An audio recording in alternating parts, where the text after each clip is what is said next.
बिस्मिल्लाहिर्रहमानिर्रहीम। फ़जर व्लॉग्स की kitchen garden series में खुश आमदीद।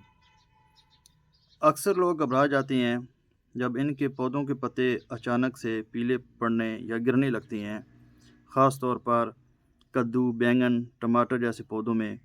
तो क्या ये बीमारी है या कोई ख़तरे की बात है? दोस्तों, इसमें परेशान होने वाली बात नहीं है। असल में ये कुदरती प्रोसेस है। जब पौधा बड़ा हो जाता है तो उसके पुराने पत्ते जो नीचे की तरफ होते हैं, अपना काम पूरा करने के बाद आहिस्ता आहिस्ता सूख कर गिर जाते हैं। ये इस बात की निशानी है कि पौधा नई ग्रोथ और फल की तैयारी कर रहा है, इसलिए फ़ौरन परेशान होने की ज़रूरत नहीं है। ये आप देख सकते हैं, ये मेरी ये कद्दू की बेल थी। इसके जो नीचे वाले पत्ते हैं वो सारे सूख कर गिर चुके हैं। और ये एक बंदा एक तरफ देख के परेशान हो जाता है कि यार ये क्या मसला बन गया, ये इसको कोई बीमारी पड़ गई या कोई और मसला है। दोस्तों, ये कुदरती नेचुरल अमल है, इसके साथ कोई तल्लक नहीं है। ये देखें, ये बिल्कुल अभी आपको बिल्कुल लश ग्रीन पत्ते आपको नज़र आ रहे हैं। और इसके अलावा इसके साथ फल भी आप देख लें कितना ज़्यादा इसके साथ फल भी लग रहा है। ये आप देख सकते हैं।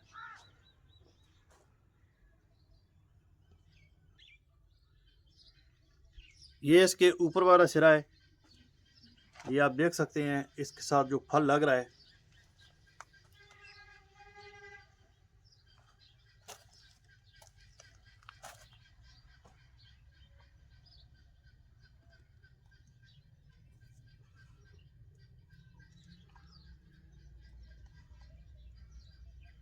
ये इसके ऊपर वाला सिरा है, इसके ऊपर आगे फूल भी बांध रहे हैं, फल भी लग रहे हैं और पत्ते भी बिल्कुल लश ग्रीन है।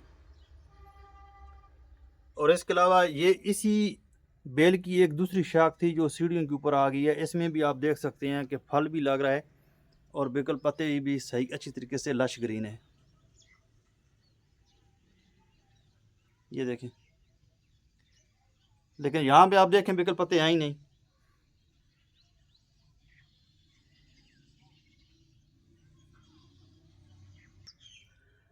लेकिन इसके साथ ही आप एक बात का ख़ास ख्याल रखें, जब पत्ते सूख जाते हैं तो उनको फ़ौरन काट दें ताकि कोई बीमारी ना लगे। हो सकता है वो किसी बीमारी की वजह से भी पत्ते जर्द होकर गिर रहे हों, इसलिए उनको काटना फिलफौर बहुत ज़रूरी चीज़ है। इसके अलावा हर 15 दिन बाद बैलेंस फर्टिलाइज़र दें ताकि नए पौधे और हर 15 दिन के बाद बैलेंस फर्टिलाइज़र दें ताकि नए पत्ते और फल अच्छी तरह बन सकें। इसमें जो बेहतरीन फर्टिलाइज़र है, जब एक पौधा फूल और फल के ऊपर आ जाता है तो उसके लिए सबसे जो बेहतरीन फर्टिलाइज़र है, मैंने इसके ऊपर एक वीडियो भी बनाई हुई है केले के छिलके के ऊपर।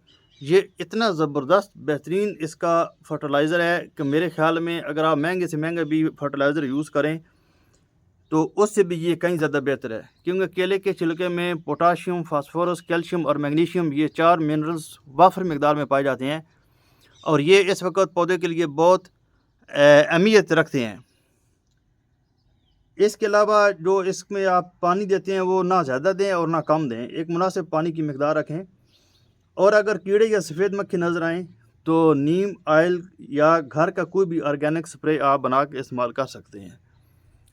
अभी ये चीज़ होती है कि आजकल नीम ऑयल की बहुत ज़्यादा वो चीज़ बन रही है कि नीम ऑयल के पीछे भी नहीं पड़ जाना।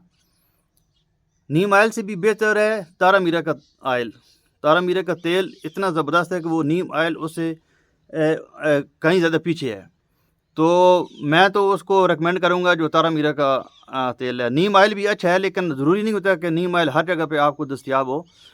इसलिए अगर आपको नीम ऑयल नहीं मिलता तो तारा मीरा का तेल इस्तेमाल करें। अगर किसी जगह पर तारा मीरा का तेल भी आपको नहीं मिल रहा तो उसके लिए आप जो एक तम्बाकू मिलता है, हर दुकान से मिल जाता है ईज़ी, उसको आप पहले अच्छी तरीके से बॉयल कर लें और उसको पानी को छान के वो आप उसको इस्तेमाल करें। तो इससे भी आपको काफ़ी सारा बेहतरीन रिज़ल्ट मिलेगा। उसमें आप थोड़ा-सा कुकिंग ऑयल डाल लें, सरसों का ऑयल डाल लें, कोई भी। ये सरसों का ऑयल, ये कुकिंग ऑयल इसलिए डालना ज़रूरी होता है कि जो आप स्प्रे करते हैं वो पत्तों के ऊपर हल्की सी चिकनाई सी एक तह बन जाती है, जिससे ये जल्दी वो ख़त्म नहीं होता। उसके ऊपर स्प्रे का थोड़ी सी 2-4 दिन वो रह जाता है। इसके अलावा अगर ये जो छोटे-छोटे स्टेप हैं, अगर आप अगर आप फॉलो करें तो यकीनन आपके पौधे सेहतमंद और भरपूर फसल देने के काबिल बन जाएँगे। तो जब आप अगली बार देखें कि पुराने पत्ते सूख रहे हैं, तो परेशान मत हों। ये पौधे की नॉर्मल ज़िंदगी का हिस्सा है। और हाँ, अगर ये मालूमात आपके लिए फ़ायदेमंद है, तो वीडियो को लाइक और शेयर ज़रूर करें, ताकि और लोग भी इससे फ़ायदा उठा सकें।